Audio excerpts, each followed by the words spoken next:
Honda key fobs typically use a CR2032 coin cell battery that lasts 1 to 2 years.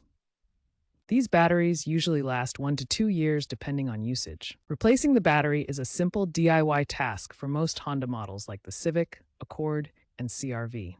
You'll need a small flathead screwdriver or pry tool and the new CR2032 battery. Start by locating the seam on the fob. Use the pry tool to gently separate the case, which is often held together by clips or screws. Be careful to avoid static electricity by grounding yourself before you start. Once open, remove the old battery, noting which side faces up. Insert the new battery in the same orientation and snap the case back together. Test the fob by unlocking your car. If your Honda key fob doesn't work after replacing the battery, here are some troubleshooting tips and important considerations. First, double-check the battery polarity. Incorrect polarity is a common mistake that can prevent the fob from working.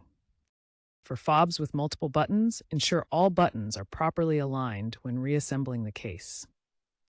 In push-button start vehicles, a dead fob battery can mimic ignition problems, making it seem like the car won't start. App-integrated fobs in newer models may experience accelerated battery drain due to excessive smartphone pairing. Honda may release firmware updates to address this. Water damage can necessitate a full module swap, especially in humid climates. For optimal performance and warranty, use official Honda batteries. If problems persist, consult your owner's manual or a Honda service bulletin.